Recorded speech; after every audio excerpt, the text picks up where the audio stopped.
বিভিন্ন অর্থনৈতিক চ্যালেঞ্জ মোকাবেলার পাশাপাশি দেশের অর্থনীতিকে পুনর্জীবিত করতে নানা পদক্ষেপ নিচ্ছেন দক্ষিণ কোরিয়ার নবনির্বাচিত প্রেসিডেন্ট লি জে-মিয়ং। নির্বাচনী ইশতেহারে যেসব পরিকল্পনা ও প্রতিশ্রুতির কথা উল্লেখ করেছিলেন তা বাস্তবায়নের লক্ষ্যে কাজ শুরু করে দিয়েছেন দেশটির নতুন সরকার। তারই ধারাবাহিকতায় অর্থনীতি ও কোরীয়দের জীবনযাত্রার মান পুনর্জীবিত করার জন্য সর্বস্তরের নাগরিকদের মধ্যে 21 জুলাই থেকে নগদ অর্থ প্রদান করার সিদ্ধান্ত নিয়েছে লি জে-মিয়ং।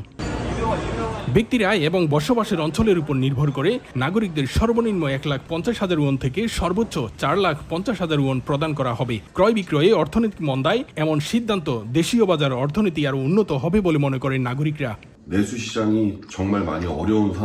এটা সত্যি সরকারের একটি প্রশংসনীয় উদ্যোগ। মূল্যস্ফীতির কারণে ক্রয় বাজার সত্যি কঠিন হয়ে পড়েছে। তাই আমি মনে করি সরকার এবার ভোক্তা পেনশনের মাধ্যমে অর্থনীতিকে পুনরুজ্জীবিত করার চেষ্টা করছে। আশা করা হচ্ছে যে এই ভর্তুকির মাধ্যমে কর্মসংস্থানকারী ব্যক্তিদের বিক্রয় বৃদ্ধি পাবে এবং দেশীয় বাজার অর্থনীতি আরও উন্নত হবে। স্থানীয় সময় শনিবার অর্থ মন্ত্রণালয়ের এক ব্রিফিংয়ে জানা যায়, শুক্রবার জাতীয় পরিষদের বাজেটে নাগরিকদের জন্য পাস হয়েছে 31.8 ট্রিলিয়ন ওয়ান বা 23.3 বিলিয়ন ডলার। লি জে-মিয়ং সরকারের প্রথম বাজেটের একটি গুরুত্বপূর্ণ অংশ এই অর্থ বিতরণ কর্মসূচি।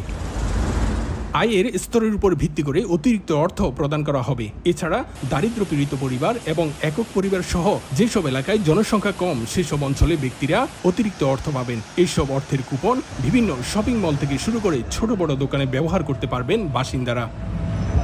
দক্ষিণ কোরিয়া থেকে মোহাম্মদ হানিফ, সময় সংবাদ।